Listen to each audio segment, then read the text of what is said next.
Hello, everybody, and welcome to the very first episode of my career mode series. I had trouble trying to pick which side I wanted to use because, there's so many good sides, but I finally settled on Swans.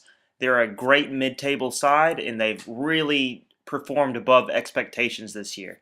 I knew I wanted to be an EPL team really because it's one of the most popular leagues in the world, if not the most popular league, and I knew it would be teams that all of you would really want to see. I thought about me maybe being Porto or a Bundesliga side, but I eventually settled on Swans because they're a mid-table team, which means there's still room for improvement, but they're not absolutely awful. So you can still win games because nobody likes playing FIFA and losing every game.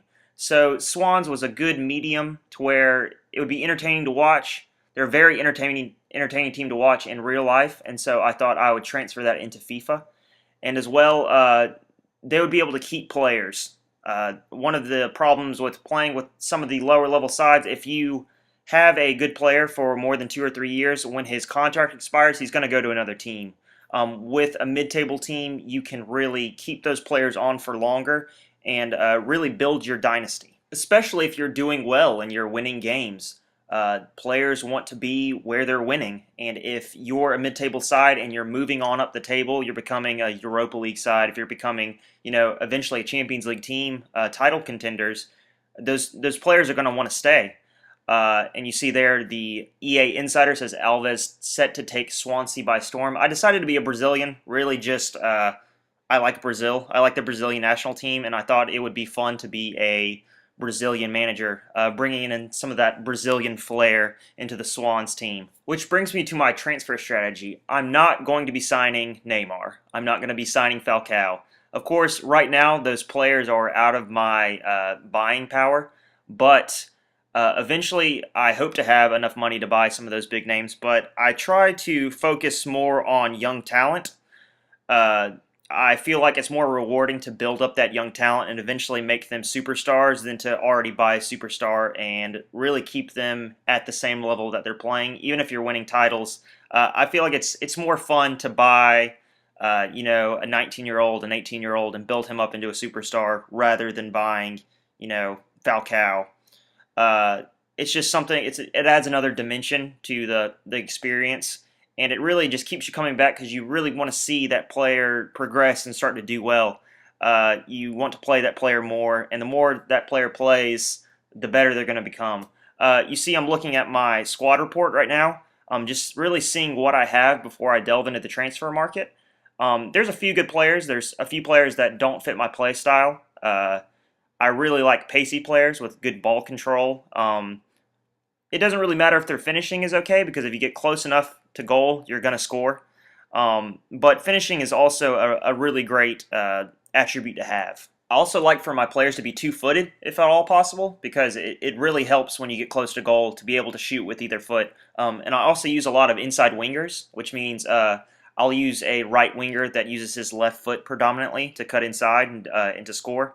And I think you'll see that in a minute with my first target, Jesse Rodriguez. He plays on the left wing, but he's right-footed. And I really lowballed them on this. I knew that he wasn't going to go for that price, but, it's not going to hurt at the very beginning of the transfer window to lowball teams because they're going to come back and tell you what they want, and the back and forth you have plenty of time for. So don't go ahead and give them exactly what they want if you have time to bargain with them. Another player I was looking at was Jose Rodriguez. I know, very similar, but he just looks like he'll be a very solid center mid one day. The third player that I was looking to add to the squad is Joris Akore. If anyone watches the Danish league and I'm saying his first name wrong, please correct me. But he caught my eye. Actually, I saw him play against Chelsea in the Champions League for FC Nordsjælland. And, he basically shut down Chelsea for the first half. Only 19, has decent pace. He has 80 sprint speed, and he's also very strong. I think he has 90 strength. So I think he'll turn into a really great stalwart for the side, and hopefully he'll stay with us for years to come. I was also looking to add some young attacking talent, and one of the players that caught my eye was Imo Ezekiel, plays for Standard Liège, and it said he was showing great potential. 68 overall, only 18 years old. I threw in a really low offer, 800,000. Maybe I could land him for that, but I really doubt it. Another person that I was looking at was Leandro, plays for Grêmio. He is a very young Brazilian center forward, a 73-year-old, only 19. Again, these are players that are going to grow in potential and also grow in value. If they are for some reason not working out for the side, then we can sell them on later for a lot more money than we bought them for. Another attacking talent we were looking to add was Jerome Lumu. I read an article the other day that Man City may be actually looking to sign him.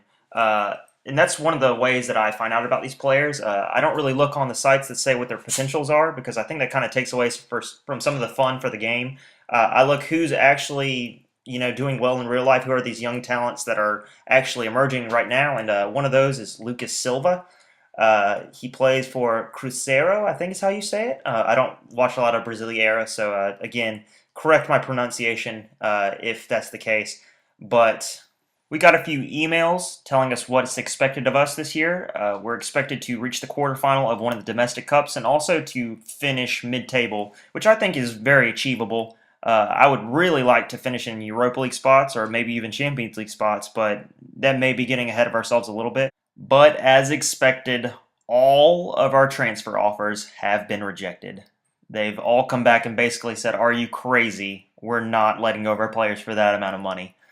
So the first player that I adjusted the offer was Jesse Rodriguez. He's really the player that I would like to bring in first. He's my big target other than Akore, and also I had to adjust the sum for Jose Rodriguez because they seem to think he will be a really solid central mid, like I do as well. And another player, Amo Ezekiel, up it just a tad. He's not really a need; he's really a luxury buy. And also Jerome Lumu, they wouldn't even accept the 700,000. Though he's only 17, they obviously value him highly, but still 800, 900,000 is a bargain for a possibly great player. Another player I adjusted the sum for slightly was Lucas Silva. I play a 4-2-3-1, and one of the players in my double pivot would be a defensive mid, and the other would be a player like, say, Ramirez that bombs forward and runs at the defenders. And Lucas Silva would fit into the defensive mid half of the double pivot. And in other transfer news, it looks like Chelsea are looking at signing Neymar, and if that's the case, it's going to make them absolutely unstoppable. That would be ridiculous. Hazard, Neymar, Victor Moses, Oscar, Mata. I mean, the attacking talent on that team would be unreal. So for Swan's sake, I hope this doesn't happen. But as a real life Chelsea fan, I mean that would be a pretty awesome team. And again, I'm just marginally increasing the offers and also adding players that I don't think really fit my play style into these transfer offers. Hopefully they'll come back and accept a few of them. But if not, I mean we can just up our offers little by little each time until they finally come back and say it's enough. And finally, we have some good news on the transfer front. Our offer for Jerome Lumu has finally been accepted, and so we're going to go ahead and throw him a contract offer. And his contract is going to be peanuts on our wage budget. And that's one of the reasons that these younger players are good for mid-table teams because their transfer budgets aren't that huge, or their wage budgets rather. And he's really going to, give us a lot of good depth for really good value. And also, our transfer offer for Lucas Silva has been accepted. And so we're going to go ahead and throw him a contract offer. And again, these are players that are going to give us good depth in these positions. I mean, we have good midfielders, but a lot of them are older, and their value isn't going to go up at all. So I'm going to try to sell a lot of these players off and bring in these younger players who, hopefully in a few years, are going to be worth 8 million, 10 million, 15 million, and sell them off and hopefully reinforce the entire team. And you also see me upping the offers for the other players that we're looking at. But Chelsea confirmed Higuain talks. I mean, their attacking power is just going to be ridiculous. And finally, I'm just going to give in to Real Madrid Castilla's, demands for Jesse Rodriguez because I'm just ready to bring him in, and it's really not that much more than what I was offering before. So we're just going to give him more and 1.875 million and bring him in. And also Jose Rodriguez, I think they asked for 1.1 million. I'm just going to give him up to 1 million and see what they say about that. But one of the other English giants signed Wesley Sneijder. I think there was a headline earlier that said they were trying to choose between Özil and Sneijder. And I guess they chose Sneijder. I mean, that's just ridiculous choice, Özil or Sneijder. And they're again going to be one of the teams to beat this year. And you saw Jerome Lumu decline our contract offer because he just wanted to understand the role he was going to have in the squad, and that's not a problem. So I just told him that he was going to be a squad rotational player, and hopefully that's enough to bring him in. We finally have our offer for Jesse Rodriguez accepted, so we're going to go ahead and throw him a contract offer, tell him he's going to be an important first team player, and send it on its way. And also we're going to finish up our signing of Lucas Silva. These are players that I think are really going to add something to the squad we have now, and hopefully improve our league position right away. You see there we have our contract offer for Jose Rodriguez on its way, and we're going to tell him he's a squad rotational player. And also we have a transfer offer for Leon Britton, and while he's a good player, he's not really someone I'm too attached to. And for 2.6 million, we can add 2 or 3 more players, younger players that are going to add something to the squad. And they said that they're not willing to pay that, so we're going to send them back a counteroffer of 2.5 and just see what they say about it. And again, we're having trouble signing Akore. His team, FC Northland, must really value him highly because we're having a lot of trouble prying him away. And we're finally going to accept Jerome Lumu and bring him into the squad, and I'm really excited about this really young left-footed talent. I think he's really going to become something special within the next couple of years. And while we're bringing in all these players, I'm also looking to offload a few that I'm really not interested in. And one of those players is Danny Graham. He's 26, 76 overall. But really just not the kind of striker that I'm looking at. I'm looking for someone that's really pacey, has really good ball control, and he's okay in those areas, but he's really not the type of player that I'm looking for. And finally, we bring in Jesse Rodriguez into the side, and I'm just really excited to finally play with him. I've seen things that have called him, the next Ronaldo because he's in the Real Madrid youth system, and I think he really turned a lot of heads at the U21 or U19 World Cup a couple of years ago, and so he's a player that I'm really excited to use. And you see there that Wayne Routledge is kind of worried for his spot because Jesse Rodriguez came in, and really all I can say is he should be worried because I'm going to be using Jesse Rodriguez a lot more than I'll be using Routledge. Even though Routledge is a good player, Rodriguez I think is going to become a superstar over the next few years. And you see here that Newcastle is in for Danny Graham. A 3.3 million pound offer is what they sent me, and I sent them back 4 million pounds because for that kind of money, we could buy a lot more players rather than having one player that's going to depreciate in value as he sits on the bench. And you see there that they have went through with it, so we're going to get 4 million pounds for Danny Graham, which is, I think, a really great offer. It's just going to make our team a lot younger and a lot better in the long run. But now we have our first match against Atalanta. It's a friendly, but it's just going to be an opportunity for me to see what I really have in the squad. What players I'm going to want to use, what players I'm going to want to sit, try out some of the new younger players that I've gotten. And here we see Jesse Rodriguez showing exactly why I bought him. Just using a heel click to get past the defender, cutting inside, and letting a shot rip. Unfortunately, it was blocked by the defender, but, I mean, right off the bat, he's earning corners. But we wouldn't have to wait for very long for our first goal. De Guzman is just going to feed it to Dyer, who's going to use his weaker left foot to curl it into the upper 90. I mean, you couldn't ask for a better first goal than that. Just a beautiful goal. These first few sequences are going to show exactly what I'm trying to do at Swansea, using their already great team play, their great passing, but also adding in really dangerous inside wingers. But it really wouldn't take that long for Atalanta to equalize. We concede a corner here. And in 13, I feel like defending from corners is almost impossible against the computer. If they want to score, they're going to score, and there they do. Denis has a completely open header. We really should have done better marking there.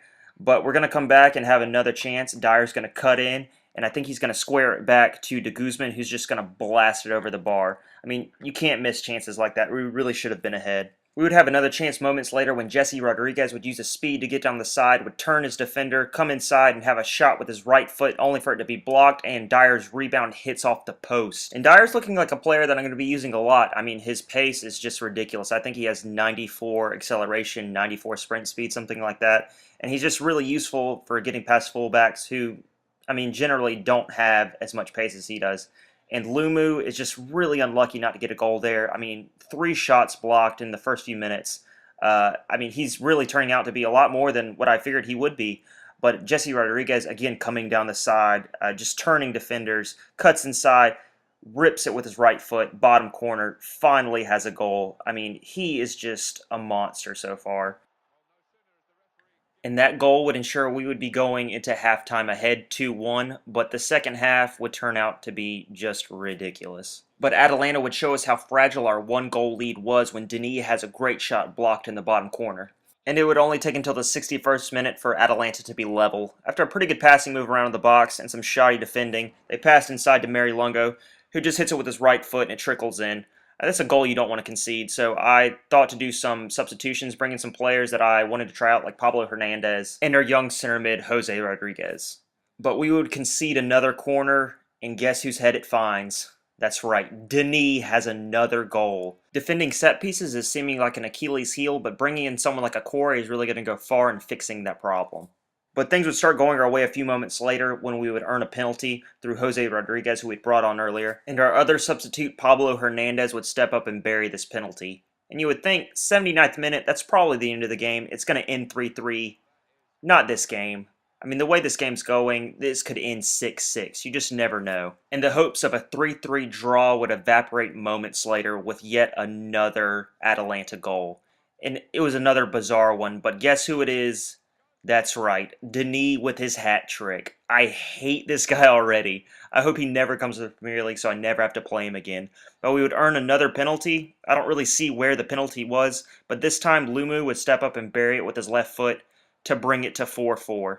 And that's how it would end. I mean, I'm not exactly happy with the 4-4 draw, but there was a lot of positives that we could take from it, and a lot of negatives like our set piece defending, but we have goals in our team, which is always a good thing to see. And we see here that talks with Leon Britton have broken down, so sadly we're not going to get that little bit of money to bring in a couple more players. But that's how this one's going to end, guys. Our like or a subscription would be much appreciated, and feel free to leave any comments on how to improve the series or what you want to see. Alright, have a good day, guys. Bye.